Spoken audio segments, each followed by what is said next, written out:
السلام عليكم ورحمة الله.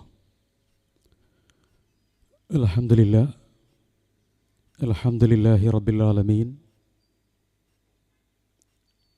والعاقبة للمتقين وصلى الله على أشرف الأنبياء والمرسلين محمد وآله وصحبه أجمعين أما بعد.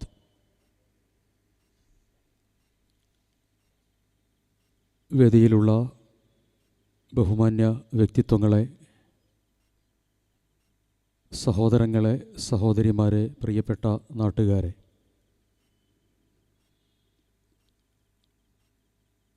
പ്രവാചകൻ മുഹമ്മദ് മുസ്തഫ സല്ലല്ലാഹു അലൈഹി വസല്ലമയുടെ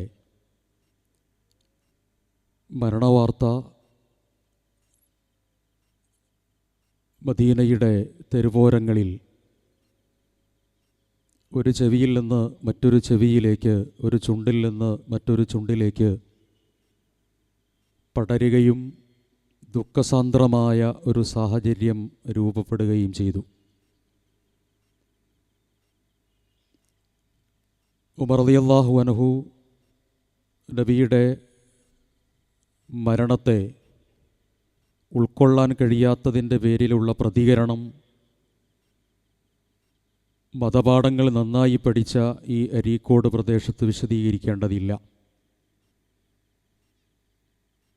ആ സമയത്ത് സമചിത്തതയോടെ പ്രവാചകൻ്റെ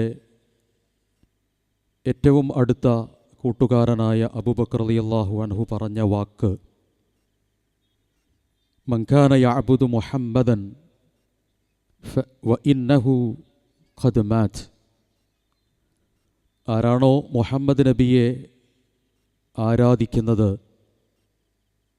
തീർച്ചയായും അങ്ങനെയുണ്ടെങ്കിൽ ആ മുഹമ്മദ് മരണപ്പെട്ടിട്ടുണ്ട്. വമൻ കാന യഅ്ബുദുല്ലദീ ഫിസ്സമാ, ഉപരിലോകത്ത് ഉള്ള അല്ലാഹുവിനെയാണ് ആരെങ്കിലും ആരാധിക്കുന്നത് എങ്കിൽ ഫഇന്നഹു ഹയ്യുൻ ലാ യമൂത്ത്, അല്ലാഹു സുബ്ഹാനഹു വ തആല എന്നെന്നുമുള്ളവനാണ് എന്ന ആശയം പറയുകയാണ് ചെയ്തത്. കേരളത്തിലെ മതപരിഷ്കർത്താക്കൾ അവരുടെ ചരിത്രം സ്മരിക്കുന്നു എന്ന് പറഞ്ഞാൽ അവർ മരണപ്പെട്ടു പോയിട്ടുണ്ട് എന്നർത്ഥം. എൻ വി ബീരാൻ സാഹിബിനെയും എൻ വി ഇബ്രാഹിം മാസ്റ്ററെയും ഇവിടെ സ്മരിക്കുമ്പോൾ അവർ മരണപ്പെട്ടു പോയവരാണ്. പക്ഷേ അവർ നടന്നു നീങ്ങിയ വഴികളിൽ നവോത്ഥാനത്തിനും പരിഷ്കരണത്തിനും ഊന്നലായി, ഊന്നുവടിയായി, അവലംബമായി, ആശ്രയമായി സ്വീകരിച്ചിട്ടുള്ള വേദവെളിച്ചം ഇന്നും ഇവിടെ അവശേഷിക്കുന്നുണ്ട്. ഇബ്രാഹിം മാസ്റ്ററും ബീരാൻ സാഹിബും വേദം പഠിച്ചിട്ടുള്ള സുല്ലമുസ്സലാമിൻ്റെ കെട്ടിട സമുച്ചയവും ഇവിടെ ജീവിച്ചിരിപ്പുണ്ട്. അറബി ഭാഷയുടെ അധ്യാപനവും വിശുദ്ധ ഖുർആനിൻ്റെ പാഠങ്ങളും പുതിയ കാലത്തും അരീക്കോടും പരിസരത്തും ഇന്നും പഠിപ്പിക്കപ്പെടുന്നുണ്ട്. പ്രവാചകനെ ആരാധിച്ചിട്ടുണ്ടെങ്കിൽ പ്രവാചകൻ മരണപ്പെട്ടു പോയിട്ടുണ്ടെന്നും എന്നെന്നും നിലനിൽക്കുന്ന അള്ളാഹുവിനെ ആരാധിക്കുന്നുവെങ്കിൽ അതാണ് കരണീയമായിട്ടുള്ളത് എന്നും ബോധ്യപ്പെടുത്തിയതുപോലെ മരണപ്പെട്ടവരുടെ അപദാനങ്ങൾ വാഴ്ത്തുന്നത് അപകടമാണ് എന്നർത്ഥത്തിലല്ല. പക്ഷേ എൻ്റെ ഉപ്പാപ്പാക്ക് ആനണ്ടായിരുന്നു എന്ന് പറയുന്നതിനേക്കാൾ കൂടുതൽ ആ ആനയെ വാങ്ങുകയും വളർത്തുകയും ചെയ്യുന്നതിന് കാരണമായിട്ടുള്ള വേദ വെളിച്ചം ഇന്നും ഇവിടെയുണ്ടല്ലോ എന്ന ബോധ്യമാണ് ഞാനടക്കമുള്ള ആളുകൾക്കുണ്ടാകേണ്ടത്. എൻ്റെ ശബ്ദം ശ്രവിക്കുന്നവർ അരീക്കോട്ടുകാരാണ്. 2 പതിറ്റാണ്ട് ഞാൻ അരീക്കോട് ജോലി ചെയ്യുന്ന വ്യക്തിയുമാണ്.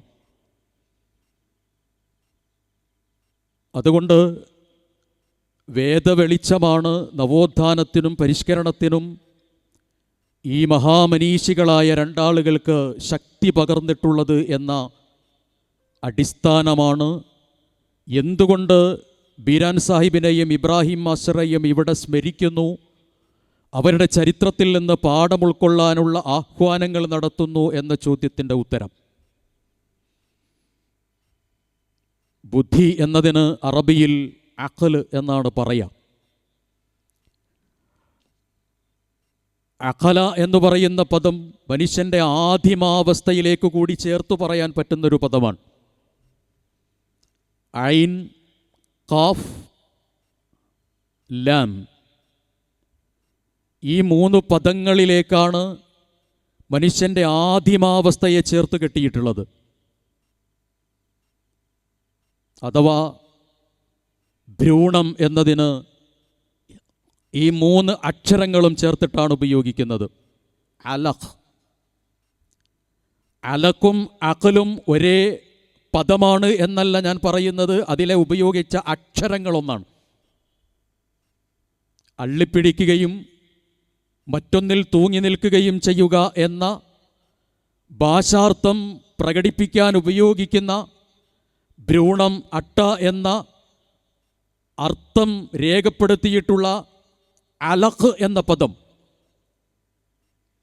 മനുഷ്യനെന്ന് പറയുന്ന വേർതിരിവിനെ വളരെ കൃത്യമായി ബോധ്യപ്പെടുത്തുന്ന, ആരാണ് മനുഷ്യനെന്ന ചോദ്യത്തിന് കൃത്യമായി ഉത്തരം നൽകുന്ന അഖൽ എന്ന പദം അക്ഷരങ്ങളുടെ മാറ്റത്തിലൂടെ എത്രമേൽ ഉദാത്തമായ പാരസ്പര്യമാണ് തീർത്തിട്ടുള്ളത് എന്ന് മനസ്സിലാക്കാൻ കഴിയണം. അഖൽ എന്ന് പറയുമ്പോൾ ബുദ്ധി എന്ന് മാത്രമല്ല അതിൻ്റെ താല്പര്യം. ലിസാനുൽ അറബിൻ്റെയും താജുൽ ആറൂസിൻ്റെയും പേജുകൾ മറിച്ചു നോക്കിയാൽ അഖലിൻ്റെ വിശദമായ പഠനങ്ങൾ കാണാൻ കഴിയും. നമുക്കൊക്കെ പരിചയമുള്ളൊരു പദമാണ് ഇഖാൽ എന്നത്. ലൗ മനഊനി ഇഖാലൻ എന്ന് അബൂബക്കർ റളിയല്ലാഹു അൻഹു സക്കാത്ത് നിഷേധികളെ ചൂണ്ടിക്കാണിച്ചു പറയുന്നിടത്ത് ഉപയോഗിച്ചൊരു പദമാണ്. ഇമാം ബുഖാരിയും ഇമാം മുസ്ലിമും ഈ ഹദീസ് റിപ്പോർട്ട് ചെയ്തിട്ടുണ്ട്. ഇഖാൽ എന്ന് പറഞ്ഞാൽ ഒട്ടകത്തെ കെട്ടുന്ന കയറ് അല്ലെങ്കിൽ മൂക്കയറ് എന്നതിനാണ് ഉപയോഗിക്കുന്നത്. ഇഖാൽ എന്ന് പറയുന്നത് കയറാണ് എങ്കിൽ കയറിന് സ്വയമേവ അസ്തിത്വമില്ല. ഒരു കയറ് കടയിലുണ്ടായത് കൊണ്ട് പ്രത്യേകിച്ച് അതിനെ കൊണ്ട് ഒരു കാര്യവുമില്ല. കയറ് കയറാകണമെങ്കിൽ കയറ് കൊണ്ട് മറ്റൊന്നിനെ കെട്ടണം, കെട്ടുകയറാകണം. അങ്ങനെ കെട്ടുകയറാകാതിരുന്നാൽ ഒരു കാരണവശാലും കയറിൻ്റെ ദൗത്യം നിർവഹിക്കില്ല. അഖല, അഖല്, ഇഖാലി എന്ന് പറയുന്ന ഈ പദങ്ങളിലൂടെ സഞ്ചരിക്കുന്ന ഒരാൾക്ക് കുറെ ബുദ്ധിയെ അടുക്കി വെച്ചത് കൊണ്ട് മാത്രം അയാളെ ബുദ്ധിമാനെന്ന് വിളിക്കാൻ കഴിയില്ല. മറിച്ച് തൻ്റെ ബുദ്ധിയെ രൂപപ്പെടുത്തിയെടുക്കുന്ന, കേൾവിയെയും ഹൃദയത്തെയും വീക്ഷണത്തെയും വികസനത്തെയും വളരെ കൃത്യമായി ചേർത്ത് വയ്ക്കുമ്പോഴാണ് ബുദ്ധിക്ക് ക്ഷമതയുണ്ടാകുന്നത്. അത്തരമൊരു ക്ഷമതയുള്ള ബുദ്ധി, സ്വതന്ത്രമായ ബുദ്ധിയുടെ ഒരു കാലത്ത് നമ്മൾ ജീവിക്കുന്നു. ഇന്റലക്ച്വൽ സ്ലേവറിയുടെ അടിമത്തം ചേർത്തപ്പെട്ട ബുദ്ധിയുടെ ഒരു കാലത്ത് നമ്മൾ കഴിഞ്ഞു പോയിട്ടുമുണ്ട്. ചിന്തിക്കാൻ പാടില്ലെന്ന് പറഞ്ഞൊരു കാലത്തു നിന്ന് എന്തും ചിന്തിക്കാമെന്ന് പറയുന്ന ലിബറലിസത്തിലേക്ക് നടന്നു കയറിയ ദീർഘമായൊരു കാലയളവിനെ മുന്നിൽ നിർത്തിയാണ് ഇബ്രാഹിം മാസ്റ്ററുടെയും ബീരാൻ സാഹിബിൻ്റെയും ചരിത്രത്തെ വായിക്കേണ്ടത് എന്നതാണ് പുതിയ തലമുറയോട് പറയാനുള്ളത്. എവിടേക്കും ചിന്തിക്കാം, എന്തും ചിന്തിക്കാം, എങ്ങനെയും ചിന്തിക്കാം, ഏതു തരത്തിലുമാകാമെന്ന ഹ്യൂമനിസത്തിൻ്റെയും ലിബറലിസത്തിൻ്റെയും വരട്ടുവാദങ്ങളെ ഒരു വേള ചിന്തയുടെ സ്ഫുടം ചെയ്തെടുത്തിട്ടുള്ള ആശയധാരയിൽ രൂപീകരിക്കപ്പെട്ടിട്ടുള്ള നമ്മുടെ സ്ഥാപനങ്ങളിൽ പഠിക്കുകയോ പഠിപ്പിക്കുകയോ ചെയ്യുന്ന ആളുകളുടെ തലച്ചോറിലേക്ക് വരെ കയറിയിട്ടുണ്ട് എന്ന് ചിരിച്ചു മനസ്സിലാക്കുകയല്ല, വസ്തുതാപരമായി മനസ്സിലാക്കാൻ കഴിഞ്ഞിട്ടില്ലെങ്കിൽ NV ഇബ്രാഹിം സാഹിബിൻ്റെയോ ബീരാൻ സാഹിബിൻ്റെയോ രണ്ടാം നവോത്ഥാനത്തെ അരീക്കോടെന്ന് മാത്രമല്ല ഈ ഭൂമി മലയാളത്തിൽ നിർവഹിക്കാൻ കഴിയില്ല. സ്വതന്ത്ര ചിന്ത അത്തമേൽ വളർന്നു വരുന്നൊരു കാലഘട്ടത്തിൽ ക്രാന്തദർശിത്വമുള്ള ചിന്താധാരകളിലൂടെ ഈ സമുദായത്തെ അടിമത്വം പേറിയിട്ടുള്ള ബുദ്ധിയിൽ നിന്ന് വളർത്തിക്കൊണ്ടുവന്ന ഇബ്രാഹിം മാസ്റ്ററെയും ബീരാൻ സാഹിബിനെയുമാണ് യഥാർത്ഥത്തിൽ നാം ഇവിടെ സ്മരിക്കുന്നത്. അപ്പോൾ അഖലി എന്ന് പറയുമ്പോൾ ആ അഖലി സ്ഫുടം ചെയ്തെടുക്കുമ്പോൾ മാത്രമാണ് ഇൽമിനെയും ഹിക്മത്തിനെയും നഖലിനെയും ദിക്റിനെയും ചേർത്ത് വയ്ക്കുമ്പോൾ മാത്രമാണ് വസ്തുതാപരമായി അഖല് പൂർത്തീകരിക്കുന്നത് എന്നതാണ് വിശുദ്ധ ഖുർആൻ പറയുന്നത്. ഞാൻ സൂചിപ്പിക്കുന്നത് നേരത്തെ പരാമർശ വിധേയമായിട്ടുള്ള ചരിത്രങ്ങളിലേക്ക് ചരിത്ര പരിഷ്കരണ പുരുഷന്മാരായിട്ടുള്ള ആളുകൾ നിർവഹിച്ചിട്ടുള്ള വിവിധങ്ങളായ സംഭവങ്ങളിലേക്ക് വീണ്ടും ഒരു ആവർത്തനം ഉണ്ടാകേണ്ടതില്ല എന്ന ബോധ്യത്തിൻ്റെ അടിസ്ഥാനത്തിൽ മാത്രമാണ് എങ്ങനെയാണ് അവർക്ക് ഇങ്ങനെയൊരു വിപ്ലവം സാധ്യമായിട്ടുള്ളത് എന്ന ഊന്നലുകൾ അതാണ് അടിസ്ഥാനപരമായി പരിശോധിക്കപ്പെടേണ്ടത് എന്ന് പറയുന്നത്. അതുകൊണ്ടാണ് പ്രവാചകനെ ആരാധിച്ചിട്ടുണ്ടെങ്കിൽ പ്രവാചകൻ മരിച്ചിട്ടുണ്ട്, മരണപ്പെടാത്ത ആശയമാകുന്ന ഇസ്ലാമിനെയും വിശുദ്ധ ഖുർആനിനെയും വളരെ കൃത്യമായി ബോധ്യപ്പെടേണ്ടതുണ്ട് എന്ന് ആമുഖമായി ഞാൻ സൂചിപ്പിക്കാനുള്ള കാരണം, വിശുദ്ധ ഖുർആനിൽ ഒത്തിരി നാമങ്ങളുണ്ട്, ഒത്തിരി നൗണുകൾ വിശുദ്ധ ഖുർആൻ ഉപയോഗിച്ചിട്ടുണ്ട്. പഞ്ചേന്ദ്രിയങ്ങൾ പറയുന്നിടത്തും ഈ നാമങ്ങൾ വിശുദ്ധ ഖുർആനിൽ കാണാൻ കഴിയും. തല, മൂക്ക്, ചെവി, കയ്യ്, ഇങ്ങനെയുള്ള പല പദങ്ങളും അത് വിശുദ്ധ ഖുർആനിൽ അതേപോലെ ഉണ്ട് എന്ന അർത്ഥത്തിലല്ല. ചെവിയെക്കുറിച്ച് വിശുദ്ധ ഖുർആനിൽ നൗണായി പറഞ്ഞിട്ടുണ്ട്, തലയെക്കുറിച്ച് നൗണായി പറഞ്ഞിട്ടുണ്ട്, കയ്യ് നൗണായി വന്നിട്ടുണ്ട്, കാല് നൗണായി വന്നിട്ടുണ്ട്. പക്ഷേ വിശുദ്ധ ഖുർആനിൽ നാമം പറയാത്ത പഞ്ചേന്ദ്രിയങ്ങളിലെ ഏറ്റവും പ്രധാനമായിട്ടുള്ള ഒരു ഇന്ദ്രിയമാണ് അഖ്ല് എന്ന പദം. വിശുദ്ധ ഖുർആനിൽ അഖ്ല് എന്ന പദം ഇല്ല, നൗണില്ല. ബുദ്ധി എന്ന് നമ്മൾ അപ്പുറത്തും ഇപ്പുറത്തുമൊക്കെ ഈ വേദിയിലും അപ്പുറത്തും വിശദീകരിക്കുന്ന പദം വിശുദ്ധ ഖുർആനിൽ ഇല്ല. എന്നാൽ വിശുദ്ധ ഖുർആനിലുള്ളത് അഖ്ലിന്റെ ക്രിയാപദങ്ങൾ മാത്രമാണ്. യാഖിലൂന, താഖിലൂന, യാഖിലൂൻ, താഖിലൂൻ എന്ന് തുടങ്ങുന്ന അതിലേക്ക് ചേർത്ത് വെച്ചിട്ടുള്ള സമാനാർത്ഥമുള്ള ലുബ്, നുഹ, ബസർ, സമഅ, ബസീറത്ത് തുടങ്ങിയ പദങ്ങളൊക്കെ വിശുദ്ധ ഖുർആനിൽ വന്നിട്ടുണ്ട്. ചിലത് നൗണുമാണ്. പക്ഷേ അഖ്ൽ ഒരിക്കലും നൗണായി നാമമായി ഉപയോഗിച്ചിട്ടില്ല. എന്തുകൊണ്ട് ഉപയോഗിച്ചില്ല? തലച്ചോറുള്ളവന് ബുദ്ധി ഉണ്ടാകില്ല, ഉണ്ടാകണമെന്നില്ല. അട്ടിയട്ടിയായി തലച്ചോറിൻ്റെ ലെയറുകൾ മനുഷ്യന്റെ ശരീരത്തിലേക്ക് ചേർത്ത് വെച്ചതുകൊണ്ട് അവന് ബുദ്ധി ഉണ്ടാകണമെന്നില്ല, അവൻ ബുദ്ധിമാനാകണമെന്നില്ല. അവൻ്റെ ബുദ്ധിയുടെ ഫലം ഒരു സമൂഹമോ ഒരു നാടോ അനുഭവിക്കണമെന്നില്ല. നേരെ മറിച്ച് ബുദ്ധി എന്ന് പറയുന്നതിൻ്റെ ക്രിയാപദങ്ങളാണ് വിശുദ്ധ ഖുർആനിൽ ഉപയോഗിച്ചിട്ടുള്ളത്. ആ ക്രിയാപദങ്ങളിൽ തന്നെ മറ്റൊരു അത്ഭുതം കൂടി കിടക്കുന്നുണ്ട്. ഭാവികാലമൊരിക്കലും ഭൂതകാലമൊരിക്കലും വിശുദ്ധ ഖുർആനിൽ അഖ്ലിലേക്ക് ചേർത്ത് ഉപയോഗിച്ചിട്ടില്ല. സൂറ ബഖറയിലെ 72 79 ആ ഭാഗത്താണ് എന്നാണ് എൻ്റെ ഓർമ്മ. മാ അഖലൂഹു എന്നൊരു പദമുണ്ട്. അവിടെ മാത്രമാണ് ഭൂതകാലത്തെക്കുറിച്ച്, പാസ്റ്റ് ടെൻസിനെ കുറിച്ച് അഖ്ലി എന്ന പദം ഉപയോഗിച്ചത്. ബാക്കിയുള്ള എല്ലാ പദങ്ങളും ഒന്നുകിൽ പ്രസന്റ് ടെൻസ് ആണ്, അല്ലെങ്കിൽ ഫ്യൂച്ചർ ടെൻസ് ആണ്.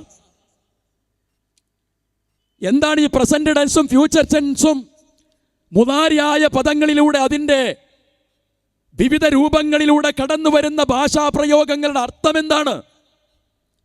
അഖ്ലി എന്ന് പറയുമ്പോൾ, ബുദ്ധി എന്ന് പറയുമ്പോൾ അതിന് ക്ഷമതയും നിലനിൽപ്പും ഉണ്ടാകണമെങ്കിൽ അപ്ഡേഷന് വിധേയമാകണം, കാലവുമായി ബന്ധപ്പെടുത്തി ആലോചിക്കണം. കാലവുമായി ബന്ധപ്പെടുത്തി ആലോചിക്കുമ്പോൾ സ്വതന്ത്രമായ ചിന്തയിലേക്ക് പോകണമെന്നല്ല, നേരെ മറിച്ച് മെത്തഡോളജി പരിഗണിച്ച് എങ്ങനെയായിരിക്കണം ചിന്തിക്കേണ്ടത് എന്ന അവലംബത്തെ പരിഗണിച്ചു കൊണ്ടുപോകണം. എൻ്റെ ഉമ്മയും എൻ്റെ ഭാര്യയും എൻ്റെ സഹോദരിയും എൻ്റെ മകളും പെണ്ണാണ്. അത് ഭൗതികാർത്ഥത്തിലുള്ള ചിന്തയാണ്. അവരെല്ലാവരും പെണ്ണാണെന്ന് മനസ്സിലാക്കുന്ന ചിന്ത ശരിയായ ചിന്തയല്ല. മെത്തഡോളജി അനുസരിച്ച ചിന്തയല്ല. ധാർമ്മികതയുടെ മാനദണ്ഡങ്ങൾക്കടിസ്ഥാനമായി രൂപപ്പെടുത്തിയെടുക്കുന്ന ചിന്തയല്ല. ഉമ്മയും സഹോദരിയും മകളും പെണ്ണായി പരിഗണിക്കപ്പെട്ടുകൂടാ എന്നതാണ് ചിന്ത. എന്നാൽ എൻ്റെ ഭാര്യയെ ചില സമയത്ത് പെണ്ണായി പരിഗണിക്കുമ്പോഴേ ആണായ എൻ്റെ ജീവിതത്തിലേക്ക് ജൈവപരമായ ബോധ്യത്തെ തിരിച്ചു പിടിക്കാൻ കഴിയൂ എന്നതാണ് അഖ്ലി എന്ന് പറയുമ്പോൾ കൃത്യമായ മെത്തഡോളജി അനുസരിച്ചു കൊണ്ടുള്ള ചിന്തയിൽ കടന്നു വരുന്നത്. ഞാൻ സൂചിപ്പിച്ചത് ഒന്ന് പ്രസന്റ് ടെൻസ് ആണ്. സമയത്തിൻ്റെ പരിമിതിയുണ്ട്, ദീർഘിപ്പിക്കുന്നില്ല. വൽ അസ്ർ ഇന്നൽ ഇൻസാന ലഫീ ഖുസ്ർ എന്ന സൂറത്ത് നമുക്കൊക്കെ പരിചയമുള്ളതാണ്.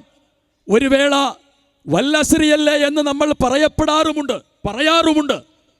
പക്ഷേ പ്രവാചകന്റെ കാലഘട്ടത്തിൽ നിർവഹിച്ചിട്ടുള്ള കാലഘട്ടത്തിൻ്റെ സവിശേഷതകൾക്കപ്പുറത്ത് 2024 കാലെടുത്ത് വെച്ചിട്ടുള്ള ഈ കാലഘട്ടത്തിലേക്ക് വൽ അസ്റിനെ വായിക്കാൻ കഴിയാതെ വരുമ്പോഴാണ് NV Ibrahim മാസ്റ്ററുടെയും NV Abdussalam മൗലവിയുടെയും NV Beeran സാഹിബിൻ്റെയും ചിന്താമണ്ഡലത്തെ പുതിയ തലമുറക്ക് വായിക്കാൻ കഴിയാതെ പോവുക. അതാണ് ഏറ്റവും വലിയ പ്രത്യേകത. ഇഖ്റാജ് എന്ന് പറഞ്ഞാൽ വിമോചനം എന്നാണ്, പുറത്തു കടക്കൽ എന്നാണ്, പുറപ്പെടുവിപ്പിക്കൽ എന്നാണ്, ഉയർത്തി ഉണ്ടാക്കൽ എന്നാണ്. നിലനിൽക്കുന്ന എല്ലാവിധ അന്ധവിശ്വാസങ്ങളുടെയും പുറത്തു ചാടി, നിലനിൽക്കുന്ന അധമബുദ്ധിയിൽ നിന്ന് പുറത്തേക്ക് ചാടി, വിശാലമായ മെത്തഡോളജി അനുസരിച്ചുള്ള ചിന്തയിലേക്ക് വിശുദ്ധ ഖുർആനിൻ്റെ പാഠങ്ങളെ ശരിയായി സന്നിവേശിപ്പിച്ചപ്പോൾ ഉണ്ടായി തീർന്നിട്ടുള്ള ഏറ്റവും കണിശമായ കൃത്യമായിട്ടുള്ള നവോത്ഥാനമാണ്, പരിഷ്കരണമാണ് യഥാർത്ഥത്തിൽ ഈ രണ്ട് മഹാമനുഷ്യന്മാർക്കും ഉണ്ടായത്. അവർ രണ്ടുപേരും മാത്തമാറ്റിക്സിൽ, കണക്കിൽ ഗ്രാജുവേഷനുമുള്ളവരാണ്. പക്ഷേ ആ ഗ്രാജുവേഷനുള്ള സമയത്തു തന്നെ വിശുദ്ധ ഖുർആനുമായി തങ്ങളുടെ ബുദ്ധിയെ ഉപയോഗപ്പെടുത്തി, തങ്ങളുടെ ആലോചനയെ ഉപയോഗപ്പെടുത്തി, തങ്ങളുടെ ചിന്തയെ ഉപയോഗപ്പെടുത്തി ദീർഘമായി NV ഇബ്രാഹിം മാസ്റ്ററുടെ ചരിത്രത്തെ വായിക്കാൻ മാത്രമാണ് എനിക്ക് അവസരം ലഭിച്ചിട്ടുള്ളത്. ആ വായിക്കാൻ അവസരം ലഭിച്ചിട്ടുള്ളതിൽ ഇബ്രാഹിം മാസ്റ്ററുടെ ജീവിതത്തെ ഉൾപ്പുളകമണിയിച്ചിട്ടുള്ള, നവോത്ഥാനത്തിൻ്റെ കൈത്തിരിയായി രേഖപ്പെടുത്തിയിട്ടുള്ള രണ്ട് മഹാരഥന്മാരായ വ്യക്തിത്വങ്ങളെക്കുറിച്ച് അദ്ദേഹം പലതവണ സ്മരിച്ചത് ചരിത്രത്തിൽ രേഖപ്പെടുത്തിയിട്ടുണ്ട്. അതിലൊരാൾ നേരത്തെ അലിമാഷ് സൂചിപ്പിച്ചിട്ടുള്ള തഫ്സീറുൽ മനാറിന്റെ കർത്താവായ സയ്യിദുർ റഷീദുർ റിളയാണ്. രണ്ടാമത്തെയാള് ചാലിയാർ പുഴയ്ക്ക് പാലം കെട്ടുമാറ് ഗ്രന്ഥങ്ങൾ എഴുതിയിട്ടുള്ള, നവോത്ഥാനത്തിൻ്റെ ചരിത്രത്തിൽ ഒരിക്കലും വിസ്മരിക്കാൻ പാടില്ലാത്ത നാമധേയമായ ഇബ്നു തൈമിയ റഹ്മഹുല്ലാഹി അലൈഹിയാണ്. ഇബ്നു തൈമിയയുടെയും സയ്യിദ് റഷീദ് റിളയുടെയും ഇസ്ലാമിക വായനകളെയും വിശുദ്ധ ഖുർആൻ അധ്യാപനങ്ങളെയും വിശുദ്ധ ഖുർആനിൻ്റെ രീതിശാസ്ത്രത്തെയും വളരെ കൃത്യമായി പഠിച്ചു മനസ്സിലാക്കിയ മഹാരഥനായ പണ്ഡിതനായിരുന്നു NV ഇബ്രാഹിം മാസ്റ്റർ. അതുകൊണ്ട് തന്നെ അദ്ദേഹത്തിൻ്റെ വ്യക്തിത്വത്തെ നമുക്ക് മനസ്സിലാക്കാൻ കഴിയുന്നത് വിവിധങ്ങളായ തലങ്ങളിലേക്ക് അതിനെ കൊണ്ടുപോകാൻ കഴിഞ്ഞു എന്നതാണ്. നവോത്ഥാനം എന്ന് പറയുമ്പോൾ അതൊരിക്കലും വൃത്തം വരക്കലാകാൻ പാടില്ല. നവോത്ഥാനം എന്ന് പറയുന്നത് ഒരിക്കലും വൃത്തം വരയ്ക്കാൻ പാടില്ല. 60 മുതൽ 90 വരെ, 60 മുതൽ 90 വരെയുള്ള കാലഘട്ടം അഥവാ 30 വർഷം, ആ 30 വർഷത്തെ നമ്മളെടുത്ത് പരിശോധിച്ച് നോക്കിയാൽ 1999 മെയ് മാസത്തിലാണ് NV ഇബ്രാഹിം സാഹിബ് മരണപ്പെടുന്നത്. 60 മുതൽ അഥവാ നവോത്ഥാന പ്രവർത്തനങ്ങളെ, മുജാഹിദ് പ്രസ്ഥാനത്തിൻ്റെ പ്രവർത്തനങ്ങളെ ഊടും ഭാവവും നൽകി 1950കളിൽ രൂപപ്പെടുത്തിയെടുത്ത് വളർന്നു വരുന്നൊരു കാലഘട്ടം. ആ കാലഘട്ടത്തിലേക്ക് 1921 ഐക്യസംഘത്തിൻ്റെ ചരിത്രപരമായ ദൗത്യങ്ങളെ തുടർത്തിക്കൊണ്ടുവന്നിട്ടുള്ള മഹാരഥന്മാരായ ആളുകളിൽ നിന്ന് പാഠം പഠിച്ചിട്ടുള്ള ബഹുമാന്യനായിട്ടുള്ള NV ഇബ്രാഹിം മാസ്റ്റർ ബഹുമാന്യനായ CH കുറിച്ച് അലിമാശി ഇവിടെ സ്മരിക്കുകയുണ്ടായി. CH മുഹമ്മദ് ഖായ സാഹിബിൻ്റെ ചരിത്രം രേഖപ്പെടുത്തിയെടുത്ത് വളരെ കൃത്യമായി പറഞ്ഞിട്ടുള്ളൊരു ഭാഗമാണ് എൻ്റെ വഴികാട്ടിയായിരുന്നു ഇബ്രാഹിം മാസ്റ്റർ എന്നൊരു പദപ്രയോഗം. CH വായിക്കുന്ന ചരിത്ര പുസ്തകങ്ങളിൽ നിന്ന് ഈ ഭാഗം നമുക്ക് വായിച്ചെടുക്കാൻ കഴിയും. കൂട്ടിച്ചേർത്ത് പറഞ്ഞു എന്ന് മാത്രമേ ഉള്ളൂ. ഞാൻ സൂചിപ്പിച്ചത് 50 മുതൽ 60 മുതൽ 90 വരെയുള്ള 30 വർഷക്കാലം നമ്മൾ എടുക്കുക. ഈ രണ്ട് മഹാരഥന്മാരായ ആളുകളുടെയും പ്രവർത്തനങ്ങളിലൂടെ, പരിഷ്കരണങ്ങളിലൂടെ ഉണ്ടായിട്ടുള്ള അതിശക്തമായ നവോത്ഥാനം അരീക്കോട് മാത്രമല്ല, അരീക്കോട് എന്ന് പറയുന്ന പ്രദേശത്ത് ശക്തമായി നിഴലുറപ്പിച്ചിട്ടുണ്ട്. അതിനപ്പുറത്തേക്ക് കൂടി വിശാലമായി വരയ്ക്കാൻ കഴിഞ്ഞൊരു നവോത്ഥാനമുണ്ടായി. ഇനി അവിടെ നിന്ന് ഇങ്ങോട്ട് വായിക്കണം. 90 മുതൽ